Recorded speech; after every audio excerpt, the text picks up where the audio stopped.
Bismillahirrahmanirrahim. Assalamualaikum warahmatullahi wabarakatuh. Alhamdulillahirabbil alamin. Wassalatu wassalamu ala Rasulillah wa ala alihi wa sahbihi wa mawala. Wala haula wala quwata illa billah. Asyhadu alla ilaha illallah wahdahu la syarikalah wa asyhadu anna Muhammadan abduhu wa rasuluh. Kita bersyukur kepada Allah, hari ini kita bisa bertemu kembali dengan Umi Nini Gawat dalam Sirah Nabawiyah Kisah Rasulullah bab yang ke-60.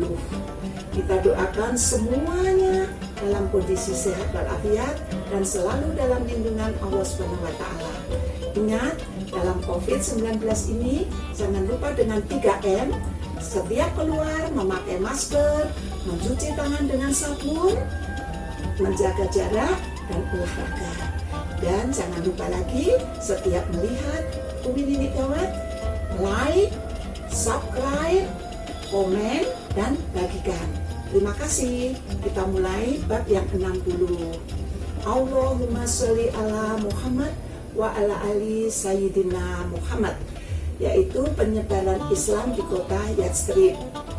Pesatnya perkembangan Islam di kota Yathrib yaitu tidak lepas dari jasa dari Mus'ab bin Umair yang diutus Rasulullah SAW untuk ke Yathrib mengajarkan Islam. Mus'ab adalah orang yang cerdas dan berhati lembut sehingga lawan bisa menjadi kawan yang baik. Musuhnya itu bisa menjadi kawan karena dia cerdas dan berhati baik. Berikut ini adalah salah satu dari kisah kecemerlangan Mus'ab bin Umair, yaitu jauh sebelum Rasulullah dan kaum muslimin Mekah berhijrah ke Yathrib. Mus'ab bin Umair sedang mengajarkan Islam kepada sekelompok orang di kebun Bani Zafar. Sa'ad bin Mu'adz tidak senang mendengar Mus'ab mengajarkan ajaran agama baru karena utusan Rasulullah itu di kebun Bani Zafar, sehingga ia lalu mendatangi Usaid bin Hudayr. Kedua orang ini adalah pemimpin kaumnya. Usaid kata Usaid temui orang Mekah itu dan dia datang ke negeri kita ini, ke Yathrib ini, mengajarkan agama baru kepada orang-orang kita. Agama itu bisa membuat orang yang lemah dan miskin bangkit untuk melawan kita. Makanya mendengar itu, Usaid langsung pergi menjinjing tombak ke kebun Bani Zafar dan ditegurnya Mus'ab bin Umair dengan tombak yang teracun. Namun Mus'ab berkata dengan tenang, maukah engkau duduk sejenak di sini mendengarkan? Apabila engkau tidak suka, saya akan pergi dari negeri ini. Kata Mus'ab seperti itu. Nah, baiklah, cukup adil. Langsung Usaid duduk dan mendengarkan Mus'ab yang sedang menjelaskan ajaran agama Islam.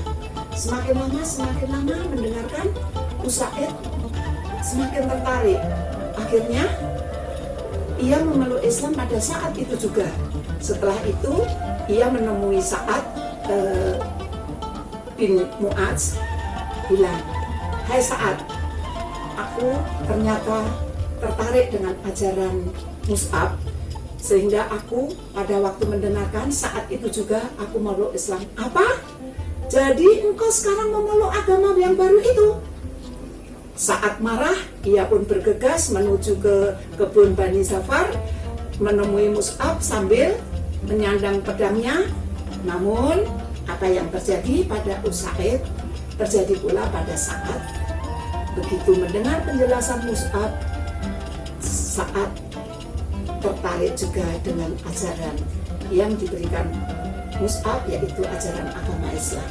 Sehingga pada saat itu juga Sa'ad memeluk Islam, dan setelah itu tanpa membuang waktu ia pergi menemui kaumnya. Berserulah dia Sa'ad tadi, hai Sa'ad dan Usaid berseru, hai Banu Abdul As'ol, apa yang kalian ketahui tentang aku? Kata dia. Engkau adalah pemimpin kami yang paling dekat dengan kami. Engkau punya pendapat dan pengalaman yang terpuji. Kata kaumnya semua menjawab seperti itu. Kemudian Sa'ad dan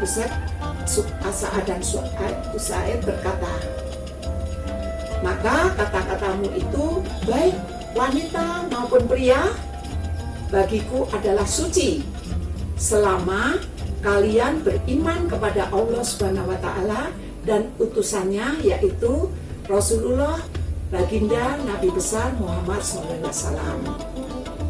Demikian Sa'ad bin Mu'adz. Sejak itu seluruh suku Abdul Asal memeluk Islam. Nah, kemudian di situ di Yathrib itu banyak sekali yang sudah memeluk Islam. Keberanian dari kaum muslimin di Yathrib itu benar-benar di luar dugaan kaum muslim yang ada di Mekah.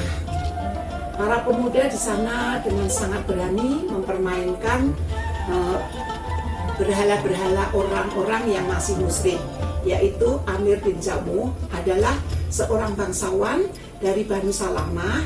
Ia mempunyai sebuah berhala yang bernama Manat, yang terbuat daripada kayu, dan setelah itu para pemuda dari Banu Salamah masuk Islam semua.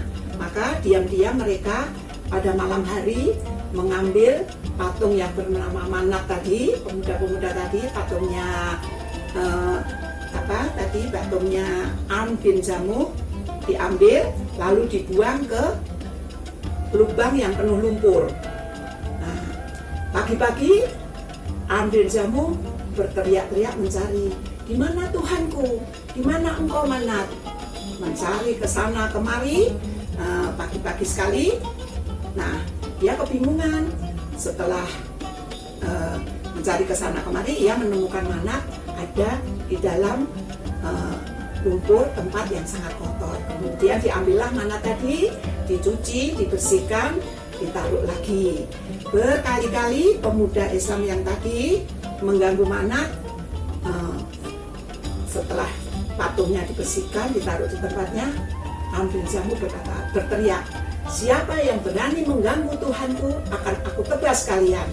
Pemuda Islam setiap malam mengganggu tadi, mengambil Tuhan yang terbuat patung berhala yang terbuat dari kayu tadi, punyanya Am bin Jamuh, dibuang lagi ke tempat kotor, diambil lagi berkali-kali.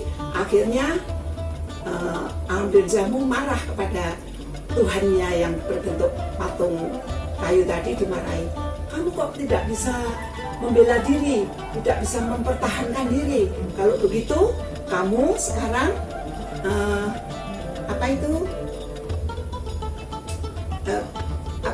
akan aku berikan kamu pedang.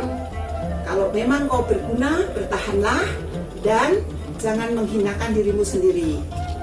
Setelah itu keesok harinya Am sudah kembali lagi kehilangan Manat. Dicari, ternyata Manat sudah ada di dalam sumur bersama bangkai anjing dan pedangnya hilang. Nah, Am bin Jamuh marah-marah kepada Tuhannya tadi. Mengapa kau tidak bisa membela dirimu sendiri? Dan mengapa engkau terhina? Keluh daripada Am bin Jamuh tadi. Mengapa kamu tidak berdaya? Akhirnya beberapa orang pemuka agama mengajak Am bin Jamuh untuk duduk berbicara. Saat itu sadarlah Am bin Jamuh betapa sesatnya ia selama ini menyembah berhala yang terbuat dari patung kayu yang tidak bisa menolong dirinya, tidak bisa bertahan dan menghinakan dirinya dikalungi pedang saja, dia pun tetap bisa terbuang ke dalam sumur.